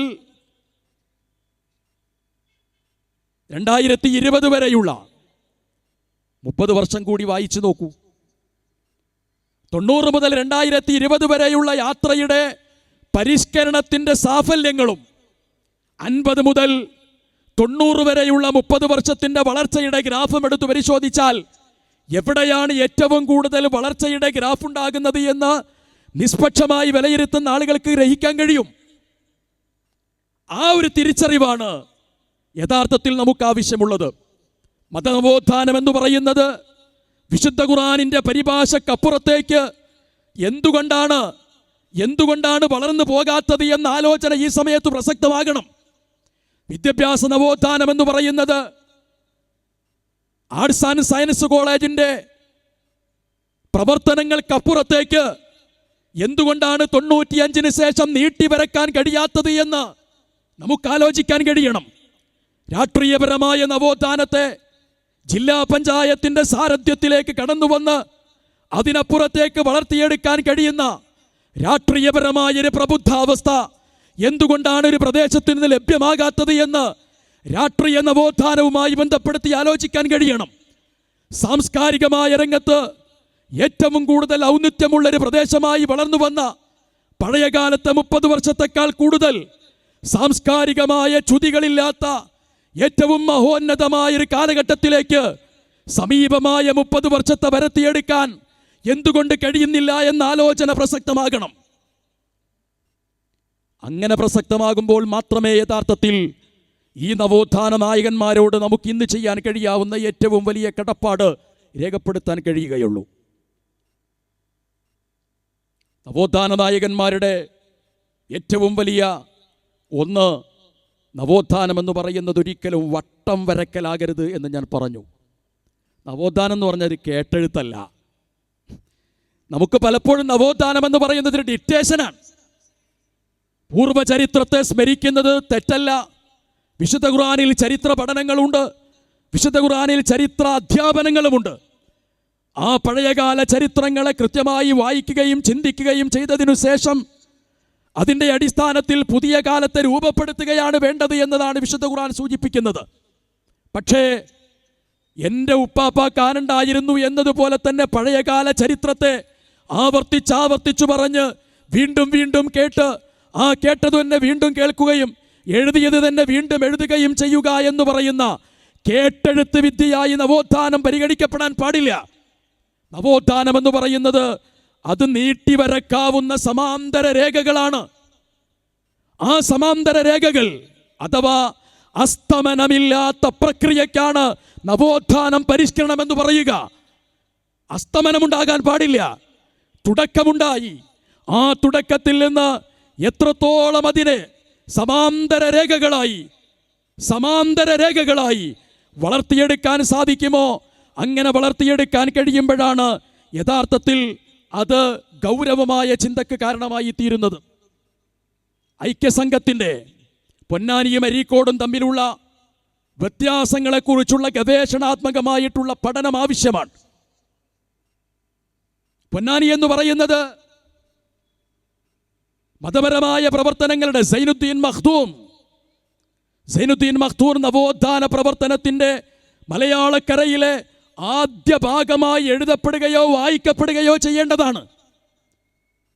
സൈനുദ്ദീൻ മഖ്ദൂം അല്ലെങ്കിൽ മഖ്ദൂം കുടുംബം എന്ന് പറയുന്നത് നവോത്ഥാനത്തിൻ്റെ കെട്ടിനപ്പുറത്തേക്ക് വായിക്കേണ്ടതല്ല. ടിപ്പു സുൽത്താൻ എങ്ങനെയാണോ നവോത്ഥാന പരിഷ്കരണ പ്രവർത്തനത്തിലേക്ക് കടന്നു വരുന്നത് എന്നതുപോലെ മമ്പുറന്തങ്ങൾ എങ്ങനെയാണോ നവോത്ഥാന പരിഷ്കരണവാദിയായി പരിഗണിക്കപ്പെടുന്നത് എന്നതുപോലെ പരിഗണിക്കപ്പെടേണ്ടതാണ് മഖ്ദൂം കുടുംബം എന്ന് പറയുന്നത്, ചെറിയ വലിയ സൈനുദ്ദീൻ മഖ്ദൂമുമാർ എന്ന് പറയുന്നത്. പക്ഷേ എന്തുകൊണ്ടാണ് പൊന്നാനിയിൽ നവോത്ഥാനത്തിൻ്റെ അതിശക്തമായ പ്രതിഫലനങ്ങൾ അരീക്കോട് പോലെ നിർവഹിക്കപ്പെടാതെ പോയത് എന്നത് ഗവേഷണാത്മകമായി പരിശോധനാ വിധേയമാക്കണം. ആ പരിശോധനാ വിധേയമാക്കുമ്പോൾ അവിടങ്ങളിൽ നിന്ന് നമുക്ക് വായിക്കാൻ കഴിയാവുന്ന പ്രധാനപ്പെട്ട ഒന്ന്, നവോത്ഥാനത്തിൻ്റെ ഊന്നലുകളായി പരിഗണിക്കപ്പെടേണ്ട വേദവെളിച്ചത്തെ അതിൻ്റേതായ തലത്തിൽ പ്രസരിപ്പിക്കാനും പ്രചരിപ്പിക്കാനും സ്വാംശീകരിക്കാനും നവോത്ഥാനത്തിൻ്റെ പിന്മുറക്കാരായ ആളുകൾക്ക് സാധ്യമാകാതെ പോയതാണ് യഥാർത്ഥത്തിൽ പൊന്നാനി അരീക്കോട് പോലെ നവോത്ഥാന രംഗത്ത് ഭൂപടത്തിൽ അടയാളപ്പെടുത്താതെ പോയത് എന്ന് കാണാൻ കഴിയും. സാംസ്കാരികമായ അപച്യുതി അതിശക്തമായി നിലനിൽക്കുന്ന ഒരു പ്രദേശം എന്ന നിലക്കല്ല, പക്ഷേ സാംസ്കാരികമായ വ്യതിയാനങ്ങൾ അരീക്കോടിനേക്കാൾ കൂടുതൽ കട്ടപിടിച്ച് നിൽക്കുന്ന ഒരു പ്രദേശമാണ് പൊന്നാനി എന്ന് പറയുന്നത്. വിശുദ്ധ ഖുർആനിൻ്റെ നാഗരികതയുടെ ആശയങ്ങൾ പരിശോധനാ വിധേയമാക്കുമ്പോൾ ജലസാന്നിധ്യത്തെ നാഗരികതയുടെ പ്രധാനപ്പെട്ട ഒരു ഭാഗമായി പരിഗണിക്കപ്പെടാൻ കഴിയും. സൂറത്തു തീനിൻ്റെ വ്യാഖ്യാനങ്ങളിൽ ഇതുമായി ബന്ധപ്പെടുത്തിയ ആലോചനകൾ തഫ്സീറുകളിൽ രേഖപ്പെടുത്തിയിട്ടുണ്ട്. ചാലിയാർ എന്ന് പറയുന്ന ഒരു പുഴ ഒരു പ്രദേശത്തിൻ്റെ നാഗരികമായ സാംസ്കാരികമായ വളർച്ചയ്ക്ക് എത്രമേൽ ശക്തമായിരുന്നുവോ അതുപോലെ തന്നെ ശക്തമായ ഒരു ത്വര നൽകേണ്ട പ്രധാനപ്പെട്ട ഒരു ഭാഗം കൂടിയാണ് യഥാർത്ഥത്തിൽ പൊന്നാനി എന്ന് പറയുന്നത്. അറബിക്കടലുമായി കണക്ട് ചെയ്തുകൊണ്ട് വായിക്കുമ്പോൾ വിശാലമായ ഗവേഷണങ്ങൾ നടക്കേണ്ട ഒരു ഏരിയയാണത്. ഞാൻ സൂചിപ്പിക്കുന്നത് അത്തരമൊരു മാറ്റം വരുന്നത് വിശുദ്ധ ഖുർആനുമായി ബന്ധപ്പെടുത്തിയിട്ടുള്ള അതിശക്തമായ ഭാഗം വേദവെളിച്ചത്തിൻ്റെ പ്രസരണം നിർവഹിക്കപ്പെട്ടു എന്നതുകൊണ്ട് മാത്രമാണ്. കേരള മുസ്ലിം ഐക്യ സംഘത്തിൻ്റെ വാർഷിക ആഘോഷങ്ങളിൽ പങ്കെടുക്കുന്നത് മർമടി പിക്താളാണ്. മർമടി പിക്താൾ വാർഷിക സംഘത്തിൽ ക്ഷണിക്കുന്നത് 1930കളിലാണ്. 1920കളിലും 30കളിലുമുള്ള കേരള മുസ്ലിം ഐക്യ സംഘത്തിൻ്റെ പ്രോഗ്രാമിൻ്റെ വിശിഷ്ടാതിഥിയായി ഉഗ്രപ്രതാപിയും വിശ്വപ്രതാപിയുമായ വിശുദ്ധ ഖുർആനിൻ്റെ വ്യാഖ്യാതാവായ മർമടി പിക്താൾ പങ്കെടുക്കുന്നു. എന്താ അതിൻ്റെ അർത്ഥം? ആ പിക്താളുമായി അന്നത്തെ ആളുകൾക്ക് എത്രത്തോളം ബന്ധമുണ്ടായിരുന്നു എന്നതിൻ്റെ സൂചനയാണ്. ഫേസ്ബുക്കുകളോ വാട്സപ്പുകളോ ഇല്ലാത്തൊരു കാലത്ത് മൈലുകൾക്കപ്പുറത്ത് തൻ്റെ ദൗത്യ നിർവഹണം നിർവഹിച്ചു കൊണ്ടിരിക്കുന്ന പിക്താളുമായി ഇപ്പുറത്തുള്ള ഈ മലയാളക്കരയിലെ നവോത്ഥാന ശില്പികൾക്ക് ആത്മബന്ധം നിർവഹിക്കാൻ സാധ്യമായിട്ടുള്ളത് എന്താണ്? ആ മറുപടി പിക്താളെയും അല്ലാമ യൂസുഫ് അലിയെയും വിശുദ്ധ ഖുർആനിൻ്റെ പഠനരംഗത്ത് ശക്തമായി വായിക്കുകയും അവരുടെ ആശയങ്ങളുടെ അവരുടെ വിശകലനങ്ങളുടെ ഓരോ ഭാഗങ്ങളും കൃത്യമായി രേഖപ്പെടുത്തുകയും അത് പഠിക്കുകയും പഠിപ്പിക്കുകയും ചെയ്തിട്ടുള്ള NV അബ്ദുസ്സലാം മൗലവിയുടെയും പീരാൻ സാഹിബിൻ്റെയും അതേപോലെ തന്നെ ഇബ്രാഹിം മാസ്റ്ററുടെയും വിശുദ്ധ ഖുർആനുമായുള്ള ബന്ധത്തെ ഈ രംഗത്ത് നമുക്ക് ഒന്നുകൂടി ഊക്കോടെ വായിക്കാൻ കഴിയും. പരിസ്ഥിതിയുമായി ബന്ധപ്പെടുത്തിയ, രാജ്യസ്നേഹവുമായി ബന്ധപ്പെടുത്തിയ, നോക്കൂ നിങ്ങൾ, ഐക്യസംഘത്തിൻ്റെ ദീർഘിപ്പിക്കുന്നില്ല, ഐക്യസംഘത്തിൻ്റെ ഒരു സ്കെച്ച് ഇബ്രാഹിം മാസ്റ്ററുടെ ജീവിതത്തിലേക്ക് കാണാൻ കഴിയുന്നു. എവിടെയെങ്കിലും ഒന്ന് നാട്ടി നിർത്തിയിട്ടുള്ളൊരു കുറ്റിയായിരുന്നില്ല, മറിച്ച് വിവിധങ്ങളായ രംഗങ്ങളിലേക്ക് പടർക്കെ പന്തലിച്ച് കിടക്കുന്ന ദീർഘമായിട്ടുള്ള ബന്ധമാണ് നവോത്ഥാന രംഗത്ത് ഇബ്രാഹിം മാസ്റ്ററുടേതുള്ളത്. അതിലേറ്റവും പ്രധാനപ്പെട്ട വേദവെളിച്ചത്തിൻ്റെ ഒരു ഭാഗം ഇബ്രാഹിം മാസ്റ്ററുടെ നവോത്ഥാന പ്രവർത്തനത്തിൽ നമുക്ക് വായിക്കാൻ കഴിയും. അത് അപരവൽക്കരണത്തിനെതിരായിരുന്നു ഇബ്രാഹിം മാസ്റ്റർ എന്നതാണ്. നബി സല്ലല്ലാഹു അലൈഹി വസല്ലമയെ എതിർത്തിരുന്ന ആളുകളായിരുന്നു ഖുറൈശികൾ. നബി സല്ലല്ലാഹു അലൈഹി വസല്ലമയെ ആശയപരമായി എതിർത്തിരുന്ന ആളുകളായിരുന്നു ഖുറൈശികൾ. പക്ഷേ ഖുറൈശികളായ ബഹുദൈവ വിശ്വാസികളായ ആളുകൾ നബി സല്ലല്ലാഹു അലൈഹി വസല്ലമയെ അതിശക്തമായി ആശയപരമായി എതിർക്കുന്ന സമയത്ത് പ്രവാചകൻ ഖുറൈശി കുടുംബത്തിലെ വംശത്തിലെ അംഗമായിരുന്നു എന്ന പെരുമ്പറയടിക്കുന്നവർ കൂടിയായിരുന്നു ഖുറൈശികൾ. ആശയങ്ങളെയും അഭിപ്രായങ്ങളെയും എതിർക്കുകയും എന്നാൽ ഒരു വ്യക്തിയുടെ തറവാടിനെയോ ഒരു വ്യക്തിയുടെ ബന്ധത്തെയോ തങ്ങളുടെ കുലത്തിലേക്ക് ചേർത്ത് കെട്ടിയിട്ട് അഭിമാന പുളകിതരാകുന്ന ഖുറൈശി സമൂഹത്തെ നമുക്ക് ചരിത്രത്തിൽ കാണാൻ കഴിയും. നവോത്ഥാന നായകന്മാർക്കെല്ലാം ഇത്തരത്തിലുള്ള ഒരു അവസ്ഥയെ അവർ നേരിട്ടതല്ല, ഇത്തരത്തിലുള്ളൊരു ചരിത്രപരമായ വായനയെ നമുക്ക് കാണാൻ കഴിയും. പക്ഷെ നവോത്ഥാന നായകന്മാരെ നമ്മുടെ അടുക്കളകളിലോ അരങ്ങളിലോ മാത്രം ഉടക്കി നിർത്തുന്നത് നവോത്ഥാനമല്ല എന്ന് തിരിച്ചറിയണം. നവോത്ഥാന നായകന്മാർ ആകാശം കണക്കെ പാറി നടക്കുന്നവരാണ്. അവരുടെ ഓരോ പരിഷ്കരണവും ഓരോ തലങ്ങളിൽ സ്വാധീനമുണ്ടാക്കിയിട്ടുള്ളതാണ്. വിദ്യാഭ്യാസ, സാമൂഹിക, സാംസ്കാരിക, രാഷ്ട്രീയ, മത, സൗഹൃദ, ശാസ്ത്ര, ചരിത്ര, രാഷ്ട്രമേഖലകളിൽ അദ്വിതീയമായ വ്യക്തിത്വം പുലർത്തിയിരുന്ന ബഹുമാന്യനായ NV ഇബ്രാഹിം മാസ്റ്റർ അദ്ദേഹത്തിൻ്റെ നവോത്ഥാനത്തെ ഒരു രാജ്യവും ഒരു നാടും അതിശക്തമായി സ്വീകരിക്കുകയും ആവാഹിക്കുകയും ചെയ്തിട്ടുണ്ട്. പക്ഷേ സ്വീകരിക്കുകയും ആവാഹിക്കുകയും ചെയ്തിട്ടുള്ള നവോത്ഥാന നായകരെ പരിമിതമായ വൃത്തത്തിനകത്തേക്ക് ചുരുട്ടിക്കാണിക്കുന്നത് ഒരു കാരണവശാലും അവരുടെ നവോത്ഥാനത്തെ വളർത്തുകയല്ല, അവരുടെ നവോത്ഥാനത്തെ തളർത്തുകയും ചുരുക്കുകയുമാണ് ചെയ്യുക എന്ന തിരിച്ചറിവ് നമുക്കുണ്ടാകണം. അത്തരമൊരു തിരിച്ചറിവിൽ നിന്ന് മാത്രമേ ഈ നവോത്ഥാന നായകന്മാരെ പുതിയ തലമുറക്ക് പരിചയപ്പെടാനും പരിചയപ്പെടുത്തി കൊടുക്കാനും കഴിയൂ. NV ഇബ്രാഹിം മാസ്റ്ററുടെയും NV ബീരാൻ സാഹിബിൻ്റെയും ഏറ്റവും പ്രധാനപ്പെട്ട ഒരു ഭാഗം അവിടെയാണ്. ഒന്ന് ഗോളശാസ്ത്രമാണ്, രണ്ടും മാത്തമാറ്റിക്സ് ആണ്. കണിശതയും കൃത്യതയുമുള്ള രണ്ടു വിഷയങ്ങളാണ് പഠിക്കുന്നത്. പിന്നീട് ഒരാൾ ഗോളശാസ്ത്രത്തിലേക്ക് മാറുന്നു, മറ്റൊരാൾ ചരിത്രത്തിലേക്ക് വഴിമാറുന്നു. ചരിത്രമാണ് ഇബ്രാഹിം മാസ്റ്ററുടെ ഏറ്റവും പ്രധാനമായ മേഖല എന്ന് എൻ്റെ വായനയിൽ മനസ്സിലായിട്ടുള്ള ഒന്നാണ്. തെറ്റുണ്ടെങ്കിൽ തിരുത്തണം. അവിടെ ചരിത്രത്തിൽ നിന്ന് പാഠം ഉൾക്കൊള്ളുന്നു. നവോത്ഥാനത്തിൻ്റെ രണ്ട് ഊന്നലുകളിൽ ഒന്ന് പ്രമാണമാണ്. ആ പ്രമാണമാകുന്നതോടൊപ്പം തന്നെ രണ്ടാമത്തൊരു ഭാഗമാണ് ചരിത്രം എന്ന് പറയുന്നത്. NV ഇബ്രാഹിം മാസ്റ്ററുടെ ചരിത്രത്തിൻ്റെ ക്രാന്തദർശിത്വം നമുക്ക് മനസ്സിലാകണം എങ്കിൽ സംസ്ഥാന സമ്മേളനവുമായി ബന്ധപ്പെടുത്തി ആലോചിക്കുമ്പോൾ നമുക്ക് കാണാൻ കഴിയുന്ന പ്രധാനപ്പെട്ട ഒരു ഭാഗമുണ്ട്. ഫറൂഖ് സമ്മേളനം നടക്കുന്ന സമയത്ത് അൽ മുനീർ എന്ന ഇംഗ്ലീഷ് ത്രൈമാസിക പ്രസിദ്ധീകരിച്ചത് NV ഇബ്രാഹിം മാസ്റ്ററാണ്. ഒരു കാലത്ത് നിങ്ങൾ പറഞ്ഞു പോവും, അവസാനിപ്പിക്കാം. ഒരു കാലത്ത് കേരള പാണനീയം എന്ന പുസ്തകവും O ചന്തുമേനോൻ്റെ ഇന്ദുലേഖ എന്ന പുസ്തകവും വാഴക്കാട് ദാറുൽ ഉലൂമിൽ പഠിപ്പിക്കപ്പെട്ടിരുന്നു. O ചന്തുമേനോൻ്റെ ഇന്ദുലേഖ ആദ്യം മുതൽ അവസാനം വരെ പ്രേമസല്ലാപങ്ങളുടെ നീണ്ട കഥയാണ്. KP മുഹമ്മദ് മൗലവിയും MT അബ്ദുറഹ്മാൻ മൗലവിയും ഒക്കെയുള്ള ചാലിലകത്തടക്കമുള്ള ശിഷ്യഗണങ്ങളും ഗുരുജനങ്ങളും ഒക്കെയുള്ള വാഴക്കാട് ദാറുൽ ഉലൂമിൽ പഠിപ്പിക്കപ്പെട്ട രണ്ട് പുസ്തകങ്ങളിൽ ഒന്ന് O ചന്തുമേനോൻ്റെ ഇന്ദുലേഖയാണ്. രണ്ട് ഭാഷാ പഠനം എന്ന നിലക്ക് കേരള പാണനീയവുമാണ്. എനിക്ക് ധൈര്യം പറയാൻ കഴിയില്ല. നമുക്ക് ധൈര്യം പറയാൻ കഴിയുമെങ്കിൽ ധൈര്യം പറയണം.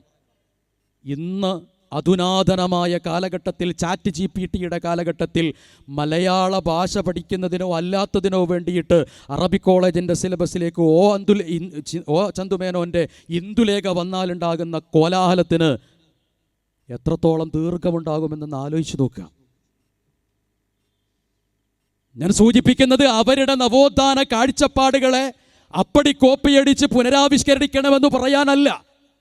നേരെ മറിച്ച് ഒരു സമൂഹത്തിൻ്റെ വളർച്ചയുമായി ബന്ധപ്പെടുത്തി അവർക്കുണ്ടായിരുന്ന നവോത്ഥാനത്തിൻ്റെ കാഴ്ചപ്പാടുകളെ കണ്ണുകൊണ്ട് കാണുന്നതിനു മാത്രമല്ലല്ലോ കാഴ്ചപ്പാടെന്ന് പറയുന്നത്, മറിച്ച് ചിന്തയിൽ നിന്ന് രൂപപ്പെടുത്തിയെടുക്കുന്ന ആശയത്തെ, അവിടെയാണ് അഖലിൻ്റെ രണ്ടാമത്തെ ഘട്ടം വരുന്നത്. ഒന്ന് അപ്ഡേഷനാണ്, വർത്തമാനകാലമാണ്. രണ്ടാമത്തത് ചിന്ത മുതാരിയായി വന്നു കഴിഞ്ഞാൽ ഭാവിയാണ്, ഇൻസൈറ്റാണ്, ഇന്നൊവേഷനാണ്, ഭാവിയിലേക്ക് കൂടി നീട്ടിവരക്കാൻ കഴിയാവുന്ന ഭാഗമാണ്. ആ കാലഘട്ടത്തിലെ നവോത്ഥാനവും ഈ കാലഘട്ടത്തിലെ നവോത്ഥാനവും തമ്മിൽ വായിക്കുമ്പോഴുണ്ടാകുന്ന വലിയ ഒരു ഊർജമാണ് അതിൽ നിന്ന് ലഭിക്കുന്നത്. പുളിക്കൽ സമ്മേളനം കഴിഞ്ഞു, പിന്നീട് വരുന്നത് ഫറൂഖ് സമ്മേളനമാണ്. ഏതാ വർഷം? ഫറൂഖ് സമ്മേളനത്തിൽ ഒരു ഇംഗ്ലീഷ് ത്രൈമാസികയുടെ മാനേജിംഗ് എഡിറ്ററായി രംഗത്ത് വരുന്നത്. ആ മാനേജിംഗ് എഡിറ്ററായി രംഗത്ത് വരുന്ന സമയത്ത് ആ ഇംഗ്ലീഷ് ത്രൈമാസികയുടെ പേര് അറബിയിലാണ്, അൽമുനീർ എന്നാണ്. അൽമുനീർ എന്ന അറബി പേരിലുള്ള ഇംഗ്ലീഷ് ത്രൈമാസിക. ഈരാറ്റുപേട്ട എന്ന് പറയുന്ന പ്രദേശത്ത് ഇംഗ്ലീഷ് മീഡിയം അറബിക് കോളേജ് ഉണ്ടായിരുന്നു. ഇംഗ്ലീഷ് മീഡിയം അറബിക് കോളേജ് നവോത്ഥാനത്തിൻ്റെ ഒരു കാഴ്ചപ്പാടായിരുന്നു അവിടെ രൂപപ്പെട്ടത്. അൽമുനീർ എന്ന് പറയുന്ന ഇംഗ്ലീഷ് ത്രൈമാസികയുടെ മാനേജിംഗ് എഡിറ്ററായി NV ഇബ്രാഹിം മാസ്റ്റർ നമുക്ക് കാണാൻ കഴിയും. ഇന്നും 87 ഞാൻ 4ാം ക്ലാസ്സിൽ പഠിക്കുന്ന സമയത്താണ് കുറ്റിപ്പുറം സമ്മേളനം ഉണ്ടാകുന്നത്. അതിൻ്റെ 5 വർഷം അപ്പുറത്താണല്ലോ ഫറൂഖ് സമ്മേളനം വരുന്നത്. ആ ഫറൂഖ് സമ്മേളനത്തിൽ എനിക്ക് 1 വയസ്സ് പ്രായമോ 1 വയസ്സിൽ താഴെ പ്രായമോ ഉള്ള സമയത്ത്, 1ാം ക്ലാസ്സിലോ അല്ലെങ്കിൽ 1ാം ക്ലാസ്സിൻ്റെ ഇപ്പുറത്തോ കാണുന്നൊരു സമയത്താണ് കേരള മുസ്ലിം നവോത്ഥാനത്തിൻ്റെ മുന്നണി പോരാളിയായി വർത്തിച്ചിരുന്ന NV ഇബ്രാഹിം മാസ്റ്റർ നവോത്ഥാന പ്രസ്ഥാനമായ മുജാഹിദ് പ്രസ്ഥാനത്തിൽ ഒരു ഇംഗ്ലീഷ് ത്രൈമാസിക കൊണ്ടുവന്നത്. 2024 എത്തി നിൽക്കുന്ന മുജാഹിദ് പ്രസ്ഥാനത്തിൻ്റെ പേരിൽ അറിയപ്പെടുന്ന വിവിധങ്ങളായ പേരുകളിൽ സാക്ഷ്യം നിർവഹിക്കുന്ന മുജാഹിദ് പ്രസ്ഥാനത്തിലെ ഒരു പ്രസ്ഥാനത്തിനും 2024 ഒരു ഇംഗ്ലീഷ് പ്രസിദ്ധീകരണം ഇല്ല എന്നത് അവരുടെ നവോത്ഥാനവും നമ്മുടെ നവോത്ഥാനവും തമ്മിലുള്ള ഇഴയടുപ്പങ്ങളെയും അകൽച്ചാടുപ്പങ്ങളെയും എത്രയുണ്ട് എന്ന് വായിക്കുന്നതിന് പുതിയ തലമുറക്ക് ഊർജം നൽകുമെന്ന് ഞാൻ വിശ്വസിക്കുന്നു. അതുകൊണ്ട് വേദവെളിച്ചമെന്ന് പറയുന്നതിൻ്റെ ഏറ്റവും പ്രധാനപ്പെട്ട ഒന്ന്, ഇബ്രാഹിം മാസ്റ്ററിൽ വായിക്കാൻ കഴിയുന്ന ഒന്ന്, അപരവൽക്കരണത്തിനെതിരായിരുന്നു ഇബ്രാഹിം മാസ്റ്റർ എന്നതാണ്. ഇബ്രാഹിം മാസ്റ്റർ ചരിത്രത്തോടൊപ്പം സഞ്ചരിച്ചു. അതുകൊണ്ട് തന്നെ അദ്ദേഹത്തിന് ചരിത്രം ഉണ്ടാക്കാൻ സാധിച്ചു. ചരിത്രം അദ്ദേഹത്തെ സ്മരിച്ചു. ആ സ്മരണയിൽ പങ്കെടുക്കുന്നത് മുസ്ലിങ്ങളും അമുസ്ലിങ്ങളും ക്രൈസ്തവരും അതേപോലെ തന്നെ മുസ്ലിം ലീഗുകാരനും കോൺഗ്രസ്സുകാരനും ഇടതുപക്ഷക്കാരനും മനുഷ്യനായി പരിഗണിക്കുന്ന ഈ പ്രദേശത്തും അപ്പുറത്തുമുള്ള ആളുകളൊക്കെയും NV ഇബ്രാഹിം മാസ്റ്ററെ പിതൃതുല്യമായി ജ്യേഷ്ഠതുല്യനായി പരിഗണിക്കുകയും സ്മരിക്കുകയും ചരിത്രത്തിലെ ഇതിഹാസ പുരുഷനായി പരിഗണിക്കുകയും ചെയ്യുന്നുണ്ട്. അന്യനെന്ന് പറയുന്നൊരവസ്ഥ ഇബ്രാഹിം മാസ്റ്ററുടെ ജീവിതത്തിലേക്ക് കടന്നു വന്നിട്ടില്ല എന്നർത്ഥം. പക്ഷെ ഇന്ന് മതസംഘടനയുടെ ഭാഗമാണ് ഇബ്രാഹിം മാസ്റ്റർ. മതസംഘടനയുടെ ഭാഗമാണ് ഇബ്രാഹിം മാസ്റ്റർ. മതസംഘടനയാകുന്ന കേരള നദുവത്തുൽ മുജാഹിദീൻ്റെ വിവിധങ്ങളായ തലങ്ങളിൽ സ്ഥാനമാനങ്ങൾ അലങ്കരിക്കുകയും ദൗത്യങ്ങൾ കൃത്യമായി നിർവഹിക്കുകയും ചെയ്തിട്ടുണ്ട് ഇബ്രാഹിം മാസ്റ്റർ മതസംഘടനയിൽ പ്രവർത്തിച്ചിട്ടുണ്ട് എങ്കിലും ഇബ്രാഹിം മാസ്റ്റർ സംഘടനാ മതത്തിൻ്റെ വക്താവായിരുന്നില്ല. മതസംഘടനയും സംഘടനാ മതവും വ്യത്യാസമുണ്ട്. നവോത്ഥാന നായകന്മാരെ സംഘടനാ മതത്തിലേക്ക് ചുരുക്കുമ്പോൾ മതസംഘടനയിലൂടെ രൂപപ്പെടുത്തിയെടുത്തിട്ടുള്ള നവോത്ഥാനത്തെയാണ് ചുരുക്കി കാണിക്കുന്നത് എന്ന് മനസ്സിലാക്കാൻ കഴിയും. അപലവൽക്കരണത്തെയോ അന്യനെയോ സൃഷ്ടിക്കാത്ത വിധത്തിൽ ആകാശം മുട്ടെ പടർന്നു പന്തലിച്ചിട്ടുള്ള നവോത്ഥാനത്തിൻ്റെ വലിയ സ്വരൂപമായ ഇബ്രാഹിം മാസ്റ്ററെ അന്യവൽക്കരണത്തിൻ്റെ പ്രതീകമായി, അപരവൽക്കരണത്തിൻ്റെ പ്രതീകമായി അവതരിപ്പിക്കുന്നതിൻ്റെ ചൂണ്ടുപലക അപകടകരമായിരിക്കുമെന്നതാണ് ചരിത്ര വിദ്യാർത്ഥി എന്ന നിലക്ക് വിനയാന്വിതമായി എനിക്ക് അഭിപ്രായപ്പെടാനുള്ളത്. പുതിയ കാലം ഫാസിസത്തിൻ്റെ കാലമാണ്. ആ ഫാസിസം എന്ന് പറയുന്നത് അപരവൽക്കരണത്തിൻ്റെ ഏറ്റവും പ്രധാനപ്പെട്ട ഒരു സന്ദേശത്തിൻ്റെ കാലമാണ്. ആ അപരവൽക്കരണത്തിൻ്റെ കാലത്ത് അന്യനെ, അതറിനെ, ഫാദർ, മദർ, ബ്രദർ എന്നൊക്കെ പറയുന്നത് പോലെ അതർ എന്ന് പറയാൻ പറ്റില്ല. അത് അന്യനാണ്. ഓരോരുത്തരെയും വിവിധങ്ങളായ കൾട്ടുകളിലേക്ക് മാറ്റിയിട്ട് ഫാസിസം അതിൻ്റെതായ പ്രവർത്തനങ്ങളുമായി മുന്നോട്ട് പോകുന്നു. വിശ്വമാനവികത എന്ന് പറയുന്ന തുരുത്ത് ഒരു കാരണവശാലും രൂപപ്പെടരുത് എന്ന് അതിശക്തമായി വിചാരിച്ചിട്ടുള്ള പ്രവർത്തനങ്ങളിലേക്കാണ് കൊണ്ടുപോകുന്നത്. അവിടെയാണ് വേദവെളിച്ചം നൽകുന്ന ഈ ബഹുസ്വരതയെ നമുക്ക് സ്വീകരിക്കാൻ കഴിയുന്നത്. വഖ്തിലാഫി അൽസിനത്തിക്കും വൽവാനിക്കും, അത് വിശുദ്ധ ഖുർആനിൻ്റെ ഒരു തലമാണ്.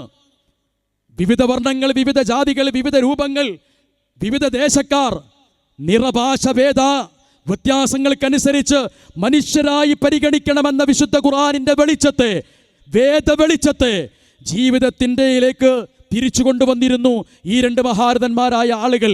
ഫാസിസത്തിൻ്റെ കാലത്ത് അത്തരത്തിലുള്ള സൗഹൃദ ബന്ധങ്ങളിലൂടെ, സാംസ്കാരിക സൗഹൃദത്തിലൂടെ, സമരോത്സുകമായ സൗഹൃദത്തിലൂടെ നമുക്ക് അന്യവൽക്കരണത്തെയും അപരവൽക്കരണത്തെയും ഇല്ലായ്മ ചെയ്യാൻ കഴിയും. ഫാസിസ്റ്റ് കാലഘട്ടത്തിൽ മുജാഹിദ് സംസ്ഥാന സമ്മേളനത്തിൻ്റെ ഒരു പ്രമേയമായി വിശ്വമാനവികതയ്ക്ക് വേദവെളിച്ചമെന്ന് പറയുന്ന ഈ ഭാഗം സ്വീകരിക്കുമ്പോൾ തീർച്ചയായും നാം ഉദ്ദേശിക്കുകയും നാം പരിഗണിക്കുകയും ചെയ്യുന്നത് അത്തരത്തിലുള്ള വിശാലമായൊരു കാഴ്ചപ്പാടിലേക്ക്, സൗഹൃദത്തിൻ്റെ ബഹുസ്വരതയുടെ കേരള മാതൃകയും ഇന്ത്യൻ മാതൃകയും ഇനിയും ഉണ്ടായിരിക്കേണ്ടതുണ്ട് എന്നതിലേക്കുള്ള ആശയമാണ് യഥാർത്ഥത്തിൽ അത് നൽകുന്നത്. വിശിഷ്യ 2024 ഇന്ത്യ രാജ്യം ഒരു തെരഞ്ഞെടുപ്പിനെ നേരിടുന്ന സമയത്ത് സൗഹൃദത്തിന് ആക്കം കൂട്ടുകയാണ് വേണ്ടത്, അടുപ്പത്തിന് ആക്കം കൂട്ടുകയാണ് വേണ്ടത്. അകലങ്ങളുടെ ചെറിയ ചെറിയ വാർപ്പ് മാതൃകകൾ ഉണ്ടാക്കുകയല്ല. ഏതൊക്കെ ചെറിയ സൂചിമുനകളിലൂടെയാണ് അകലങ്ങൾക്ക് കൂടുതൽ ശക്തി പകരാൻ കഴിയുക എന്ന ആലോചനയേക്കാൾ കൂടുതൽ ഏതൊക്കെ ചെറിയ ചെറിയ സുഷിരങ്ങളിൽ നിന്നാണ് അകലത്തെ ഒഴിവാക്കിയിട്ട് അടുപ്പത്തെ സന്നിവേശിപ്പിക്കാൻ കഴിയുക എന്ന ചിന്തയാണ് ഇബ്രാഹിം മാസ്റ്റർ നൽകിയിട്ടുള്ളത് എങ്കിൽ ആ വേദ വെളിച്ചം ഇബ്രാഹിം മാസ്റ്റർക്ക് പകർന്നു കൊടുത്തിട്ടുള്ള ബഹുസ്വരതയുടെ സന്ദേശം, വിശ്വമാനവികതയുടെ സന്ദേശമാണ് മുജാഹിദ് പ്രസ്ഥാനത്തിൻ്റെ പ്രമേയമായി സ്വീകരിക്കുന്നത്. ഞാൻ അവസാനിപ്പിക്കുന്നു. ഒരു സമ്മേളനത്തിന് വേണ്ടി ഒരു സമ്മേളനമല്ല, ഒരു പ്രമേയത്തെ ജനങ്ങൾക്ക് വിധേയമാക്കുകയും പഠിക്കുകയും ചെയ്യാനുള്ള ഒരവസരം എന്ന നിലക്കാണ് അതിനെ ക്രമീകരിക്കുന്നത്. അതിനനുസൃതമായ വ്യത്യസ്തമായ തലങ്ങളിൽ ഈ സംസ്ഥാന സമ്മേളനത്തിൻ്റെ പ്രവർത്തനങ്ങൾ ക്രമീകരിക്കുന്നുണ്ട്. എക്സിബിഷൻ, മെസ്സേജ് എക്സിബിഷൻ ഓൺ ഇസ്ലാം 19-ാം തീയതി ആരംഭിച്ച് സമ്മേളനത്തിൻ്റെ 2 ദിവസം കഴിഞ്ഞതിന് ശേഷം അവസാനിക്കുന്ന 27, 26-ാം തീയതി അവസാനിക്കുന്ന തരത്തിൽ ക്രമീകരിച്ചിട്ടുള്ള 8 മണ്ഡലങ്ങളിലായി ഏറ്റവും ശക്തമായി നിലനിൽക്കുന്ന ഒന്ന് വേദവെളിച്ചത്തെയാണ് അതിൽ നിന്ന് പഠിക്കുന്നത്.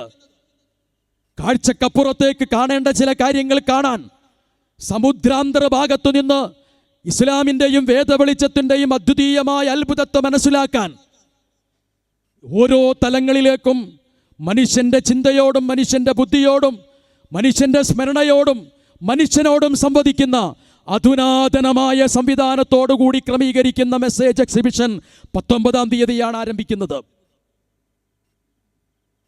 അതിൻ്റെ വിവിധങ്ങളായ പ്രവർത്തനങ്ങളും അതിൻ്റെ വിവിധങ്ങളായ സംവിധാനങ്ങളുമൊക്കെ നടന്നുകൊണ്ടിരിക്കുകയാണ്. തൊട്ടടുത്ത പ്രദേശമായ കരിപ്പൂരിൽ നമുക്ക് വൈകുന്നേരം ഒരു സായാഹ്ന സവാരി നടത്തിയാൽ തന്നെ എത്തിച്ചേരാൻ പറ്റാവുന്നൊരു സ്ഥലത്തേക്ക് പ്രിയപ്പെട്ട ഈ പ്രദേശത്തുള്ള സഹോദരങ്ങളെ, ശബ്ദം ശ്രവിക്കുന്ന സഹോദരങ്ങളെ നേരത്തെ തന്നെ ക്ഷണിക്കുകയാണ് ഒരു എളിയ പ്രവർത്തകൻ എന്ന നിലയ്ക്ക്. ജനുവരി 14-ാം തീയതി ആരംഭിച്ച് 24-ാം തീയതി അവസാനിക്കുന്ന തരത്തിൽ വിശുദ്ധ ഖുർആനിൻ്റെ ദീർഘമായ പഠന പദ്ധതിയാണ് വേദവെളിച്ചത്തെ പഠനവിധേയമാക്കുന്നതിന് വേണ്ടി സംസ്ഥാന സമ്മേളനത്തിൻ്റെ ഭാഗമായി ഒരുക്കിയിട്ടുള്ളത്. 30 ജുസുകൾ വിശുദ്ധ ഖുർആനിലുണ്ട്.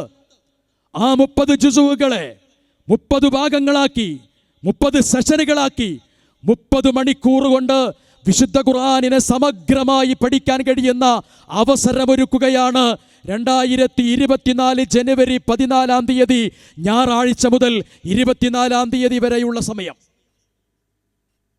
1 മണിക്കൂർ ഒരു ജുസയിൻ്റെ പഠനത്തിന് ഉപയോഗിക്കുകയാണ്. ആ ജുസയിൽ പ്രതിപാദിച്ച വിഷയങ്ങൾ എന്തൊക്കെയാണ്? ആ ജുസയിൽ പ്രതിപാദിച്ച വിഷയത്തിൻ്റെ സാഹിത്യ ഭാഗങ്ങൾ ഏതൊക്കെയാണ്? അതിൻ്റെ പ്രാമാണികമായ വിശകലനം എന്തൊക്കെയാണ്? അതിൽ പ്രധാനമായും പരാമർശ വിധേയമാകേണ്ടത്, വിമർശന വിധേയമായിട്ടുള്ളത്, വിശകലന പ്രധാനമായിട്ടുള്ള ഭാഗങ്ങൾ ഏതൊക്കെയാണ് എന്ന് പ്രത്യേകമായി പണ്ഡിതന്മാർ ചർച്ച ചെയ്യുകയും ആധുനിക സാങ്കേതിക വിദ്യയുടെ അടിസ്ഥാനത്തിൽ കൂടുതൽ സരളമായി ഗ്രഹിക്കാനുള്ള അവസരം നൽകുകയും ചെയ്യുന്ന തരത്തിൽ വിശുദ്ധ ഖുർആനിൻ്റെ വിജ്ഞാന വിരുന്ന് 30 മണിക്കൂർ വൈകുന്നേരം 4 മണി മുതൽ രാത്രി 8 മണി വരെയുള്ള സമയത്ത് ക്രമീകരിച്ചിട്ടുണ്ട്. തൊട്ടടുത്ത ദിവസം 16-ാം തീയതിയോട് കൂടിയിട്ട് പരിസ്ഥിതിയെക്കുറിച്ച് കൃത്യമായി മനസ്സിലാക്കുന്ന വേദവെളിച്ചത്തിൻ്റെ പരിസ്ഥിതി പാഠങ്ങളെയും പുതിയ കാലത്തെ ഹരിത രംഗത്ത് വിശ്വാസി സ്വീകരിക്കേണ്ട മാനദണ്ഡങ്ങളെയും പ്രവർത്തനങ്ങളെയും കൃത്യമായി പരിചയപ്പെടുത്തുന്ന കാർഷികമേള കേരള മുസ്ലിം ഐക്യ സംഘത്തിൻ്റെ വാർഷികാഘോഷ പരിപാടികളിൽ 21കളിൽ നവോത്ഥാനത്തിൻ്റെ ഭാഗമായി ക്രമീകരിച്ചിട്ടുള്ളതാണ് കാർഷികമേള എന്നത് കൂട്ടിച്ചേർത്ത് വായിക്കേണ്ടതാണ്. ആ കാർഷികമേള തൊട്ടടുത്ത ദിവസം 16-ാം തീയതിയോട് കൂടിയിട്ട് ആരംഭിക്കുകയാണ്. അഥവാ ജനുവരി 14 മുതൽ 28 വരെയുള്ള 2 ആഴ്ചക്കാലം നീണ്ടു നിൽക്കുന്ന വിവിധങ്ങളായ പ്രബോധന സംരംഭങ്ങളിലൂടെയാണ് 10ാമത് മുജാഹിദ് സംസ്ഥാന സമ്മേളനത്തെ ക്രമീകരിച്ചിട്ടുള്ളത്. അതിൻ്റെ ഔദ്യോഗികമായിട്ടുള്ള സമ്മേളന പ്രോഗ്രാമുകൾ നിർവഹിക്കുന്നത് 24, 25, 26, 27, 28 എന്ന 4 ദിവസങ്ങളിൽ മാത്രമാണ്. അതിനു മുമ്പേ തന്നെ ആരംഭിക്കുന്ന സംസ്ഥാന സമ്മേളനത്തിൻ്റെ വിവിധ പ്രോഗ്രാമുകളിലേക്ക്, വിവിധ സംരംഭങ്ങളിലേക്ക്, വിവിധ പഠനങ്ങളിലേക്ക് നിങ്ങളുടെ ശ്രദ്ധയുണ്ടാകണമെന്ന് പ്രത്യേകമായി താല്പര്യപ്പെടുകയാണ്.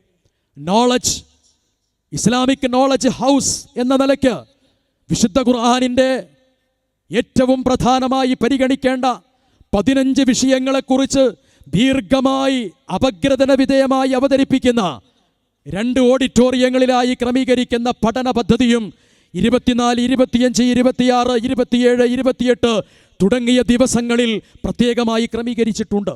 ഒരു ഭാഗം ഇസ്ലാമിനെ കുറിച്ച് ദീർഘമായ പഠനമാണ്, മറ്റൊരു ഭാഗത്ത് ഇസ്ലാഹിനെ കുറിച്ച് ദീർഘമായ പഠനങ്ങളാണ്.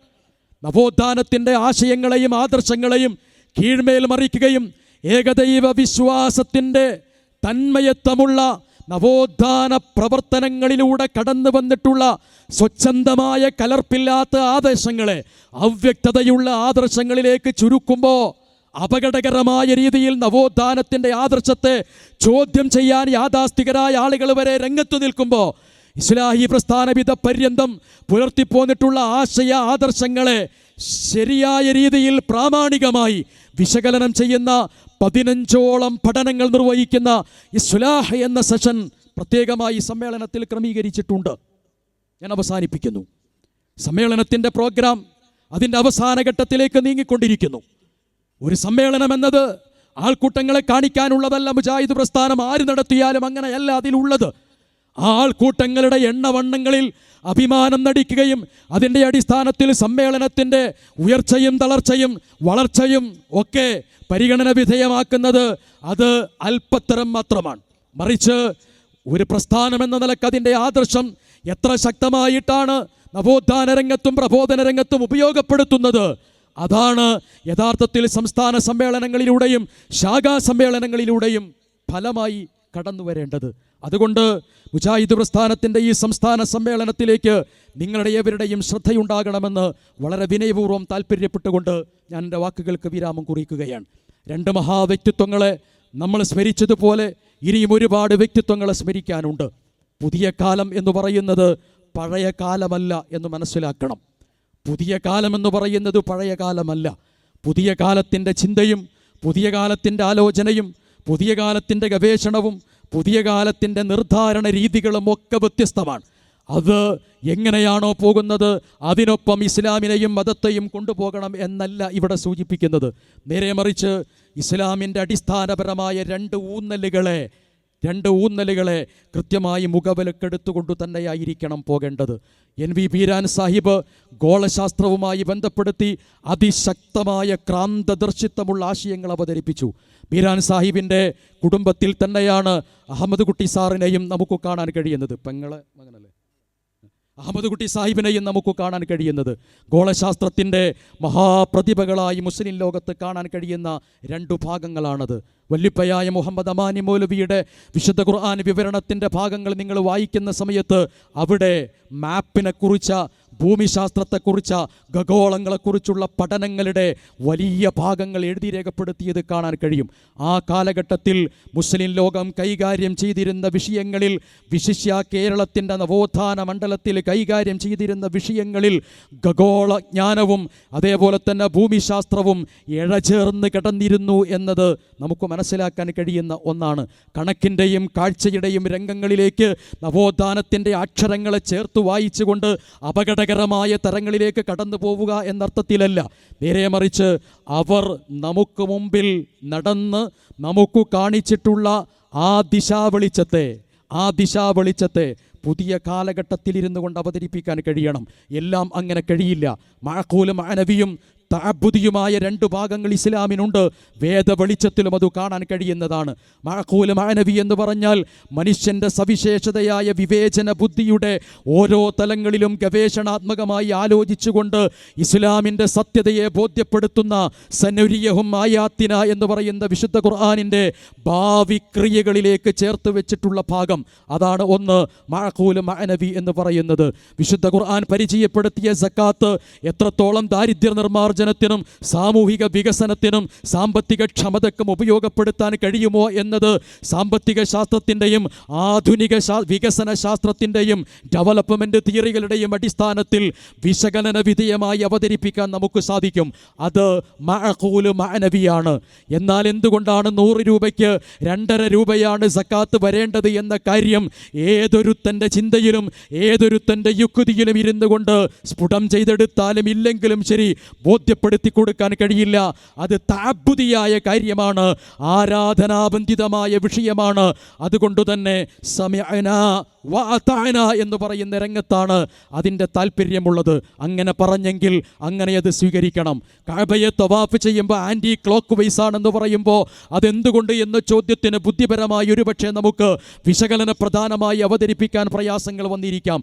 കഅബയെക്കുറിച്ച് നമ്മൾ വിശദീകരിക്കുമ്പോൾ അതിന് ശാസ്ത്രീയവും ഭൂമിശാസ്ത്രപരവുമായ ഭാഗങ്ങളിലും അത് വിശദീകരിക്കാൻ കഴിയും.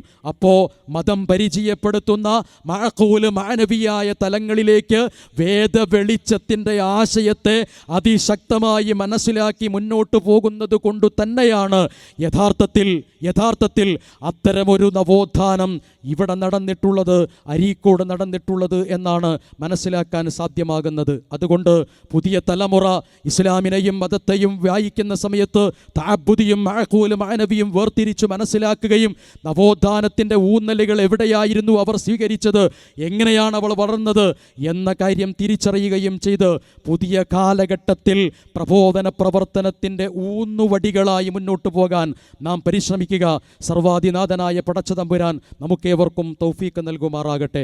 വിവിധങ്ങളായ തലങ്ങളിൽ പാരസ്പര്യത്തോടുകൂടി നിലനിൽക്കേണ്ട ഒരു രാജ്യത്ത് അധമാവസ്ഥയും അസ്ഥിരാവസ്ഥയും അന്യവൽക്കരണവും ശക്തമാകുന്ന ഒരു ഘട്ടത്തിലേക്ക് തുടർന്നുള്ള ഓരോ നാളുകളും മെല്ലെ മെല്ലെ ഇന്ത്യ രാജ്യം ഇങ്ങനെ കടന്നു പോകുമ്പോൾ അതൊന്നുമില്ലാത്ത വിധം മൈത്രിയോടെയും ബഹുസ്വരതയോടെയും നിലനിന്ന് പ്രബോധന പ്രവർത്തനത്തിൻ്റെ സഹിഷ്ണുതാപൂർണമായ സാഹചര്യത്തെ അള്ളാഹുവേ ഞങ്ങൾക്ക് പ്രദാനം ചെയ്യണമേ. മഹാരഥന്മാരായ ആളുകളിൽ നിന്ന് പാഠം ഉൾക്കൊള്ളുകയും അവർ സ്വീകരിച്ചിട്ടുള്ള മാനദണ്ഡങ്ങൾ വിശുദ്ധ ഖുർആനിൻ്റെയും പ്രവാചക തിരിച്ചടിയുടെയും അടിസ്ഥാനത്തിൽ നവോത്ഥാനത്തിന് വേണ്ടി രൂപപ്പെടുത്തിയെടുത്തിട്ടുള്ളത് അത് പുതിയ കാലത്ത് ശക്തമായി അവതരിപ്പിക്കാനുള്ള കരുത്ത് ഞങ്ങൾക്ക് പ്രദാനം ചെയ്യണമേ തമ്പുരാനെ.